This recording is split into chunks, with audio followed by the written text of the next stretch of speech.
Hey guys! In my last couple videos, we learned what an independent variable is and what a dependent variable is. We're able to distinguish between the two. We also learned the words input and output. We've been talking about functions, how to complete that function table. And this video, what we're going to do is we're going to take a situation that describes a function and we are going to create an equation for that function. Just a couple vocab words that I want to go over with before we get started. So the first one is variable. You need to keep in mind that a variable represents an unknown value. It's something we don't know. We're just putting a variable there because we don't know anything else about it. So we're just giving it a name. The second word I want you to distinguish is equation. So an equation, I want you to know that this is a number sentence that has an equal sign. And there's normally going to be one or two variables in an equation along with some operations. So remember, an equation will have an equal sign, some operations, some variables, okay? An expression does not have an equal sign. So I just wanted to distinguish the difference between the equation and the expression. Today, we want to make sure that we have that equal sign.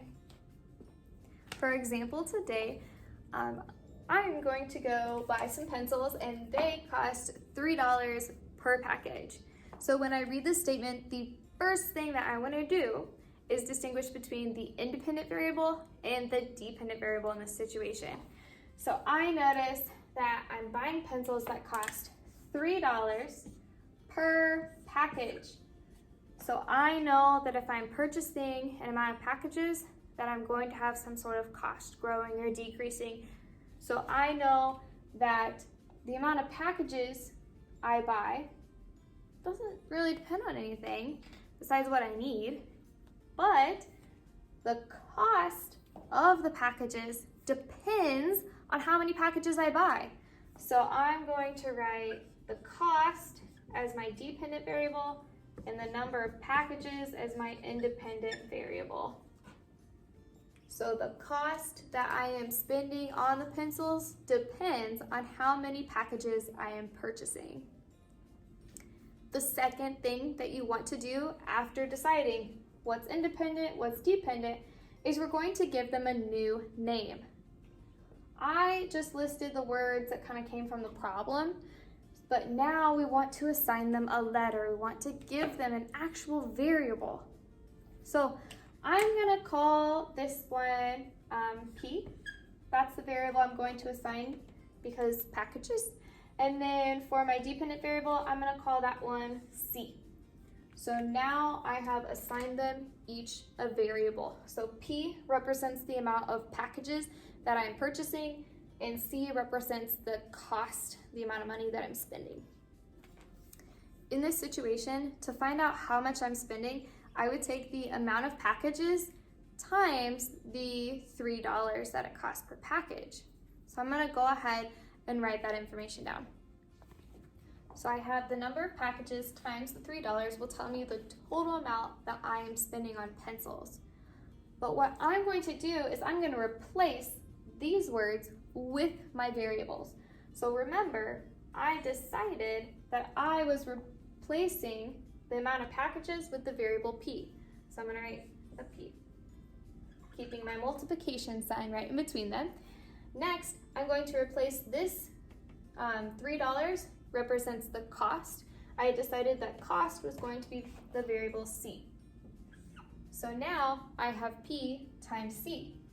If you have a number times a letter or a variable, and a variable times a variable, what you can do instead of keeping your multiplication sign there, you can just smush them together. When you see these two numbers or two letters or a number and a letter next to each other, it implies multiplication. So I now have an expression, PC, P times C is the expression that represents the cost that I'm spending. Now I have an expression, PC, but I'm not done yet because I wanted to create an equation for my function. So here's something that's gonna look a little weird. It'll be fine, you'll survive. An F parenthesis X parenthesis. This chunk right here is going to be the variable that represents function. So we're going to say this function, remember an equation has an equal sign, equals PC. So our function that we were given equals P times C. So this, in the end, is our final equation. We've got our variables, we have an operation of multiplication, and we have an equal sign. So what's something that's going to be really new for you is knowing that this right here is going to be the variable for function. And creating that expression from this sentence, PC, from that sentence, hopefully should be review for you. I hope that example wasn't too painful for you. And like I said, this is just a basic, brief introduction on how to form an equation from a function. I know that I don't have a function graphed up here. I don't have a table, but this sentence could easily be put into a table and into a graph. But like I said, I just wanted to do a brief introduction, hit on some key words. I hope it didn't scare you away. And if you need to watch the video again, please do so, because sometimes things just make sense the second time around. So anyways, I hope that this video helped a little bit on getting more comfortable with functions.